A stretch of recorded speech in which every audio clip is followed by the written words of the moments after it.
Canada has come away with a 2-2 draw today away in Bahrain on an absolutely shocking pitch today, where Canada has looked extremely poor with 8 Canadian men's national team regular call-ups in the starting lineup.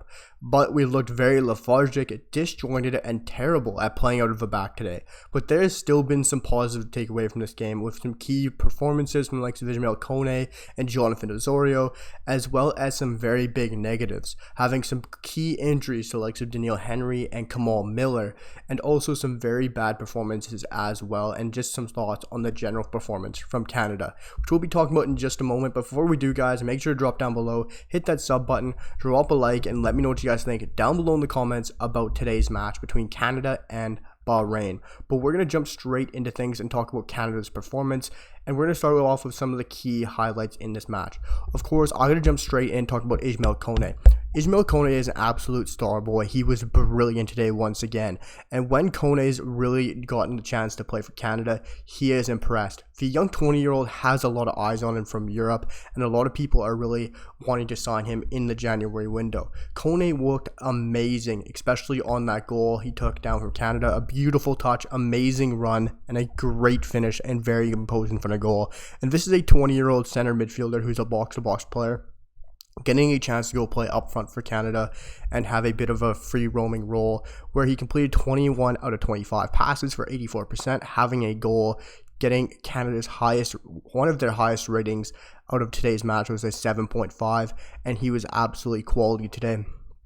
He looks destined to start for Canada in the World Cup. I highlighted yesterday in my match preview that he was one of the key players to watch today leading into today's match, and he truly showed it.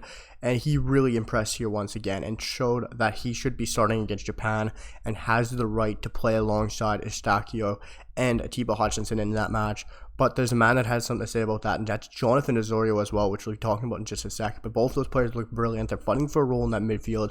And I think Ismael Kone has earned himself a role in that midfield for the World Cup. He was brilliant for CF Montreal, brilliant once again for Canada, and really showed that today. He looked fantastic, and for me, he has to start against Japan, and he's going to prove himself once again. He looks like he can create chances for fun. He looks calm on the ball, and it's going to be very interesting to see if John Herdman gives him that nod against Japan, because that's who I think will be starting in that first game against Belgium, is whoever starts against Japan. But Jonathan Osorio also played extremely well for Canada, I thought. Looked like he wasn't missing a beat. Went to go the full 90 as well. This is a man who hasn't played in a very long time. Looked very good on the ball, carrying the ball, very accurate with his passes, which we all know he is. But this is a Jonathan Osorio who hasn't played in a long time, getting to go the full 90 after being out injured for so long. Went 25 for 27 in his passing, having 93% accurate passes. Didn't create any chances, but he looked truly brilliant. Looked like he didn't really miss a beat. He looked like Atiba Hutchinson did in his return in Besiktas. Both these players looked like they didn't miss a beat. They're not rusty at all. And this is a 30-year-old Jonathan Osorio coming back from a long-term injury, and he looked absolutely brilliant today for Canada. Amazing to see him go to full 90. I expected him to get substituted off at some point, but he didn't, which was absolutely great to see. Another couple key points I want to talk about from today's game was Dane St. Clair. He had a huge chance to step up here today. I didn't think he'd have so many shots against him. Thought we would have controlled this game a bit more than we did. But Dane St. Clair was brilliant. You could argue that he should have saved the penalty, but penalties, I don't think you can argue against many goalkeepers. He looked great. Saved some unbelievable shots from Bahrain as well, and he looked great. Composed on the ball, playing it out of the back. A few times he might have needed to clear it when he shouldn't have put it in the back as well, but he looked very composed on his feet, playing it out of the back, looking for a right pass, really composed, calm on the ball, which is great to see from a goalkeeper, especially a young goalkeeper that's ages 25. Great chance for him to step in as the number 3, taking a chance as number 2 to back up Milan Boyan. Eventually, I believe he's going to be our starter. I think he's destined for a move to Europe. He looked great in this game for Canada. Another couple of key points I want to talk about quickly before we move on to some of the negatives in this match and the injuries was Lucas McNaughton. It was great to see him get his debut, of course, a CPLer, jumping up to Toronto FC this past year, having a pretty decent year, and getting the call up for Canada. Injuries completely went his way today. Doneil injured in warm-ups.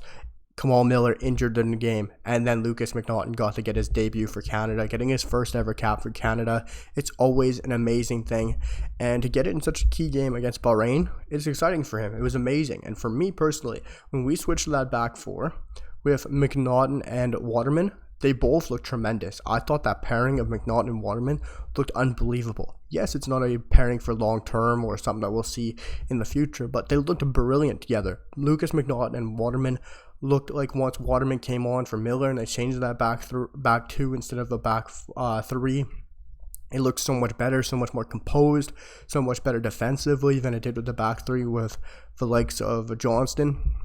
So that was great to see. It was great to see both those CPLers play together in the back. They looked very composed, very excited to be there. But we have to talk about the negatives. And the negatives for me was, of course, both the injuries. The likes of Kamal Miller and Doneil Henry. Doneil Henry is probably a lock. He was captained going into this match, got injured in warm-ups. We're not sure what that injury is right now or how long that injury will be. But Herdman pulled him out of the starting lineup due to an injury in warm-ups, which led to the likes of Waterman getting into the starting lineup and then Samuel Piette becoming the captain, which is very interesting because I wanted Doneil Henry to get some minutes under his belt. I wanted him to start the match because he is a lock going to the World Cup. It's quite obvious with Herdman captaining him that he is going to the World Cup and that he is a lock. But he's not played any minutes at all in the regular season for Toronto. And then he goes in this match, comes down with an injury, and he's not able to get more minutes. This is a big concern for Canada. But the one thing is with Henry, he more than likely isn't going to play at the World Cup. He is just there to be a true leader. So that role is going to be very interesting. It's looking great for Derek Cornelius right now because he's been on form and he's probably going to start now. But Kamal Miller also got injured. And this is a huge negative and a huge blow for Canada. He looked phenomenal in today's game. He looked great tackling whilst he was brilliant defensively. Passing-wise, he was great as well. Playing out of the back, he looked pretty good for me as well. He got an 8.3 rating. He was almost a man of the match if it wasn't for the Bahrain striker. But Miller was still phenomenal on the back, and he got that little niggling injury where he had to be limped off and to come off a bit early. But does it look like a bad injury for me? I think he's going to be fine. Miller was able to come off under his own feet. He was able to walk off the pitch. He limped a little bit, but he wasn't having to get stretchered off, having to get carted off, having to get held and really carried off by his teammates. Miller was able to come off under his own legs, under his own pressure. And for me, Kamal Miller is going to be fine. It'll be interesting to see how long that injury is, if it's just a couple of days injuries, which I think it will be. But it still is a negative that he wasn't able to go the full 90.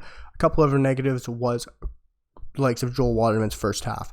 It was, of course, going to be nerve-wracking, shaky for him going for a big match against Bahrain, one of his first couple of caps, and it was a very nerve-wracking in first couple of minutes for him. Played the pass that was led to the first goal for Bahrain, gave away a couple of needless fouls.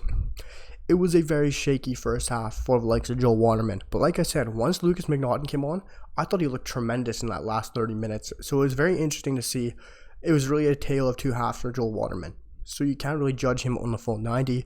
For me, you got to say he had a very good second half, a very poor first half. Of course, that's due to nerves. He wasn't expected to start, got flung on him very quickly, and it was, of course, going to be a very nerve-wracking and shaky couple of minutes for him, which is very unfortunate to see, but he still played pretty well in that second half.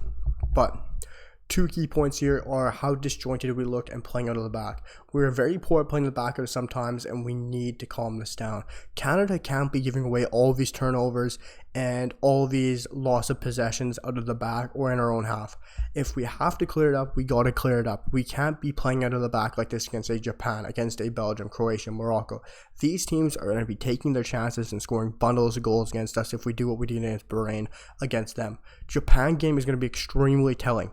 If you've seen how Japan plays, if you've seen how they played against the CanMNT, they press the life out of every team they play. They press them to death. And they're an extremely high-tempo pressing side, which is going to be interesting to see how Canada can react to that after how poor we played at the back. Nonetheless, it's going to be a very different team Canada's going into this. It'll be Alphonso Davies, Stephen Vittoria, Derek Cornelius, the likes of Estachio, Tiba Hutchinson, Jonathan David, so many more of our top players, our whole team.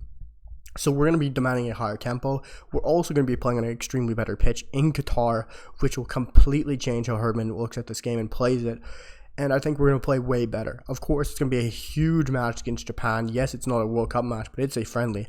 and they're going to press us to death. So it's going to be very interesting to see how we react, how we play against them, and how we can truly play to the back, and if we're going to look as disjointed as we did today in the back. For me, Alistair Johnson was extremely poor. He was supposed to be in that back three, and he was wandering all over the pitch. It was probably one of his worst games I've seen him play for Canada, which is very unfortunate, but get it out of his system, and let's see how he goes into that game against Japan. Let me know what you guys think about today's match against Bahrain. I'm not taking that result with too harsh of a note, but get that draw is way better than seeing us lose to a side like Bahrain, because it is a huge confidence boost to get a goal late on. Obviously, we should have had a penalty later on, and we could have won this match. But heads up, we got a result. We didn't lose on an extremely poor pitch where Bahrain's at home. It's a different temperature, different climate. Players are not used to it. They haven't played in a while. For me, it's still a positive. I think we still played very well in most parts of this game. Let me know what you guys think down below in the comments on this whole match, on some of the players' injuries and everything in total. Drop a comment, hit that like button. Remember to sub to the channel, and I'll see you guys for the next one. Peace.